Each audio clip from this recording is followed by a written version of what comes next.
The squeak of the swing set was the only sound Clara allowed herself to focus on. A rhythmic, metallic complaint against the weight of her son, Finn, as he pumped his small legs, trying to touch the bruised purple sky. Her daughter, Maya, was busy in the sandbox, her bright pink bucket a defiant splash of color in the fading afternoon light. It was a perfect picture of suburban peace, a carefully constructed illusion Clara clung to with the desperation of a drowning woman. But the illusion shattered every time she saw it. The nondescript gray sedan, parked at the far end of the street, half hidden by the drooping branches of an old oak. It was there again, the third time this week. A cold, slick fear coiled in her stomach, a serpent waking from a shallow sleep. He wasn't doing anything illegal, just sitting, watching. The police had told her as much. Unless he approaches you or the children, ma'am, there's nothing we can do. Her hands trembled as she clutched the worn strap of her purse. She felt utterly, terrifyingly alone. Her gaze swept the street, searching for an anchor, for anything other than that silent, menacing car. And then she saw them. A line of motorcycles, gleaming chrome and black steel, parked in front of the dimly lit tavern on the corner. Hell's Angels. Their cuts were unmistakable. The winged deaths had a notorious symbol that sent a ripple of unease through the neighborhood. They were loud, rough, and dangerous. Everything she had tried to escape by moving here. Yet, as her eyes locked on the gray sedan and then back to the leather-clad figures, a different kind of fear, a wild and reckless hope, began to bloom in her chest. These men, feared as they were, did not hide in the shadows. They lived in the open, their power raw and visible. The man in the car thrived on silent, creeping terror. It was a choice between two predators, but only one of them was currently hunting her children. Gathering Finn and Maya, her heart hammering against her ribs, she made a decision that would either save them or plunge them into a deeper darkness. She walked towards the thunder. Rek watched her approach. His eyes narrowed to slits under a heavy brow. He saw the way she clutched her children's hands, the way her gaze kept flicking back towards the street. He'd seen that look before, the look of prey that knows the wolf is circling. He was the president of this charter, a position that demanded he could read the ambient threat level of any situation in a heartbeat. His brothers, lounging against their bikes, fell silent as the young mother stopped a few feet away, her body a taut line of fear. "Can we help you?" Rek asked, his voice a low, gravelly rumble that seemed to come from the pavement itself. She flinched, but didn't back down. I need help," she stammered, her voice barely a whisper. She pointed a trembling finger towards the end of the street. "That man, in the gray car. He's been following my children." Rek's gaze followed her finger. The car was so bland it was practically invisible, a perfect camouflage for malice. Most people wouldn't have noticed it, but this woman had. "Following them how?" he asked, his tone flat, testing her. "He's just parked, lady." One of his men, a giant of a man called Grizz, grunted in agreement. But Clara shook her head, a frantic, desperate motion. "No, it's not just today.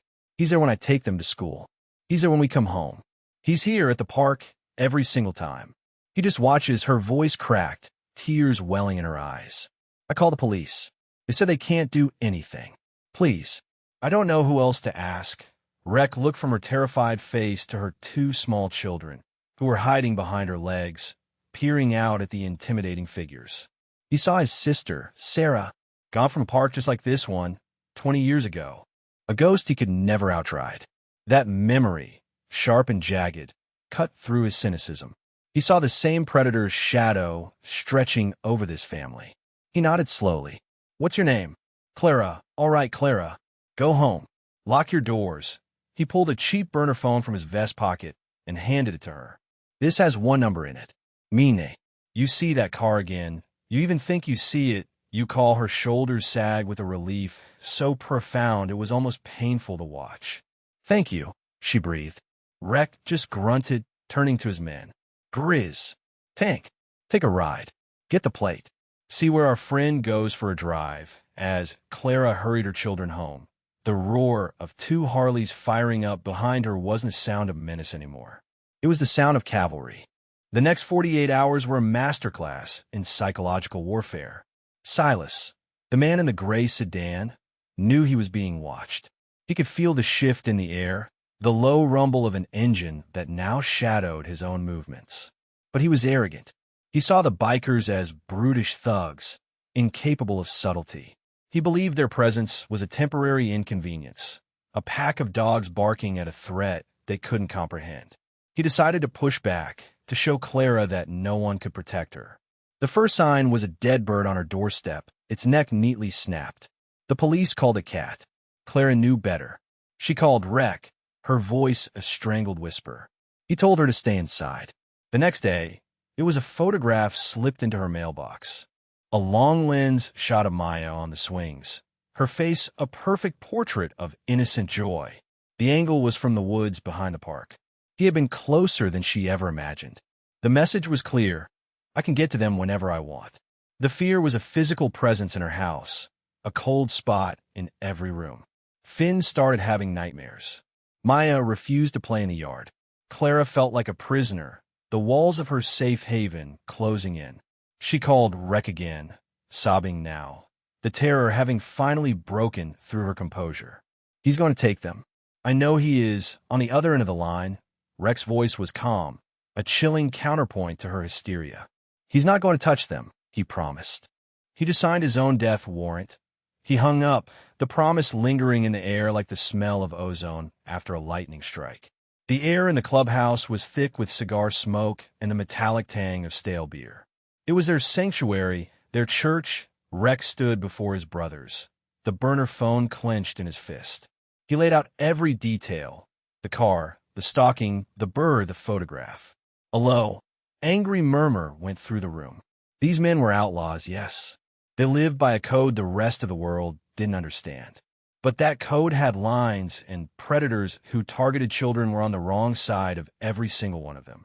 Grizz dug into the plate, Rec announced, his voice cutting through the noise. Our boy's name is Silas Croft. He works as a freelance photographer, specializes in natural light portraits, has a sealed juvenile record from another state. For what, they won't say.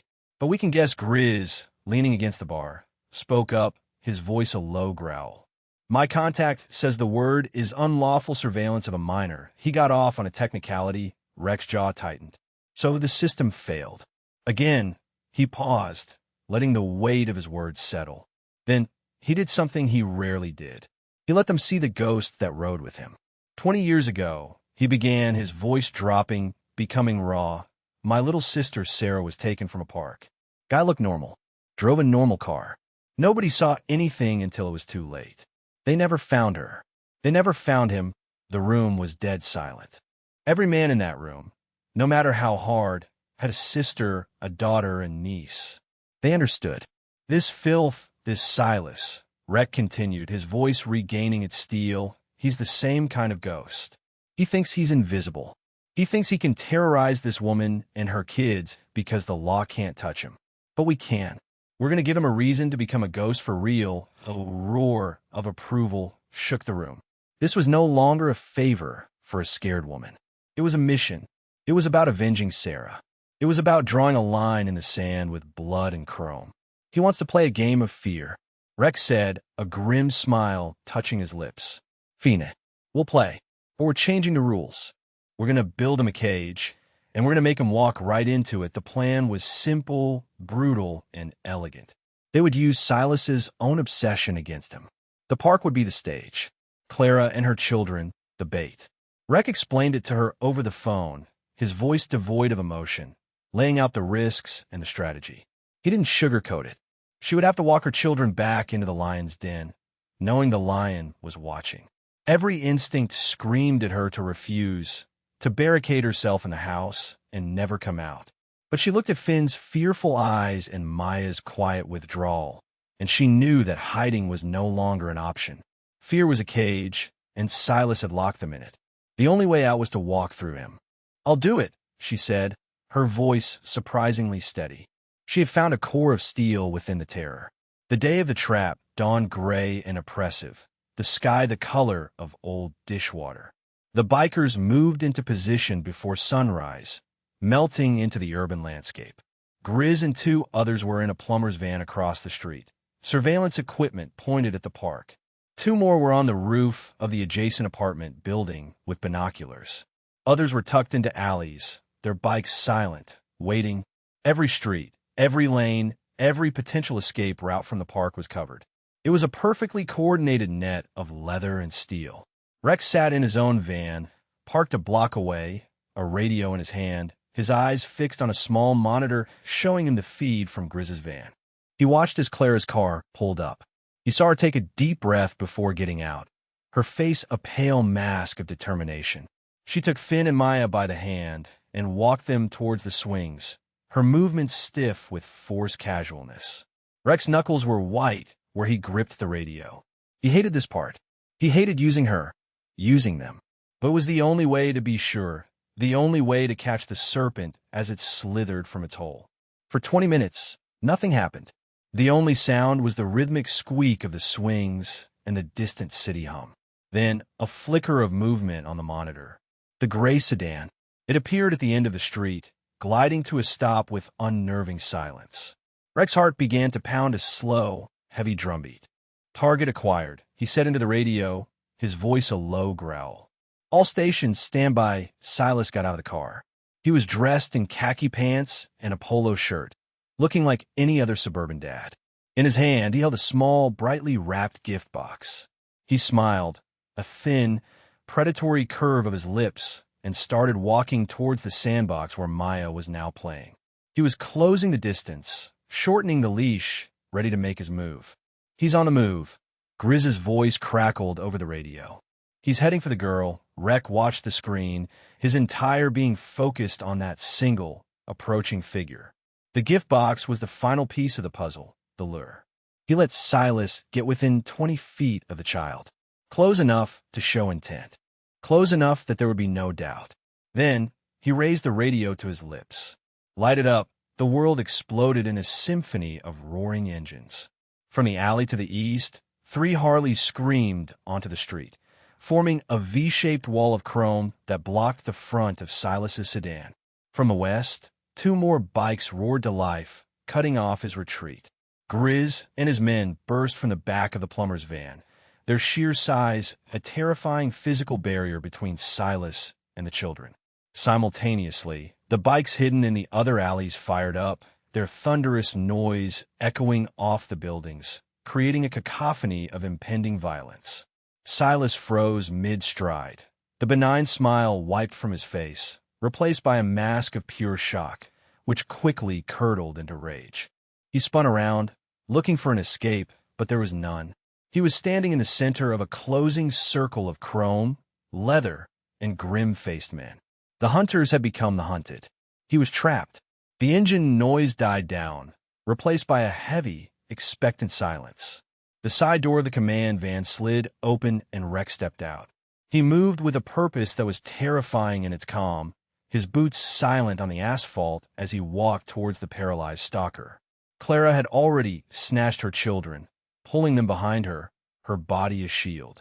Rex stopped 10 feet from Silas, his shadow falling over the smaller man.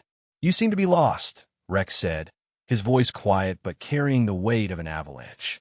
"This isn't your playground," Silas, finally finding his voice, tried to bluster. "I don't know what you're talking about. You were just what?" Grizz interrupted, stepping forward, cracking his knuckles. The sound was like small bones snapping. "Going to give a little girl a present? A little girl you've been following for weeks? A little girl whose picture we found on your camera?" He held up a small digital camera they'd already retrieved from Silas's unlocked car. The screen showed the picture of Maya on the swing. Silas's face went white. The mask of the friendly neighbor, the harmless photographer, dissolved completely, revealing the twisted, malignant thing underneath. He looked from Rek to Grizz, to the dozen other impassive, hardened faces surrounding him. He saw no mercy there. He had profoundly, fatally underestimated them. "You can't do this," he hissed, a tremor of fear finally entering his voice. "This is vigilantism. It's illegal, Rec laughed, a short, harsh bark devoid of any humor. We live in a world of illegal, you pathetic worm. But we have rules. You broke the most important one inch. He took another step closer, his eyes boring into Silas. You don't hunt children. Not in our town. Just then, the distant wail of sirens grew louder. Rec had made the anonymous call 10 minutes ago, timing it perfectly. The police would arrive not to a complaint about a suspicious man, but to a citizen's arrest in progress, with a cornered predator and a mountain of digital evidence. They would find Silas Croft, surrounded, exposed, his reign of terror over. The bikers parted like the Red Sea as two police cruisers screeched to a halt. Officers spilled out, hands on their weapons, taking in the incredible scene. The circle of motorcycles, the terrified man in the middle, and the stoic, leather-clad giants who held him there. In the aftermath, a quiet transformation took place on Clara Street. The fear that had held the neighborhood captive evaporated, replaced by a strange and profound sense of security. The low rumble of a Harley passing by was no longer an intrusion. It was a comforting reminder of the guardians who watched from the edges. The bikers didn't seek thanks or recognition. They melted back into the background. Their presence felt more than seen. But people noticed. Nods of respect were given at the local diner. A free round of beer would silently appear on their table at the tavern. The winged death's head, once a symbol of fear, now looked more like a protective sigil. Clara found her voice. She started a neighborhood watch, not with pamphlets and meetings, but with a network of mothers who looked out for one another, who trusted their instincts, and who knew who to call when the official channels failed. She was no longer a victim. She was a survivor, a protector forged in fear and freed by an unlikely alliance. Rec found a measure of peace he hadn't felt in 2 decades. In saving Clara's children, he hadn't brought his sister back, but he had silenced one of the ghosts that haunted him. He had balanced the scales just a little. He stood with his brothers, a silent sentinel, proving that sometimes the most profound justice doesn't come from a gavel or a badge, but from the roar of an engine and the unwavering loyalty of a brotherhood that protects its own. They are the outlaws, the renegades, the men society fears. But in the darkest corners, where predators lurk and the innocent are afraid, sometimes it takes a devil to fight a monster. If you believe in the power of a brotherhood that stands for those who can't stand for themselves, share this story. Let the world know that heroes don't always wear capes. Sometimes they wear leather.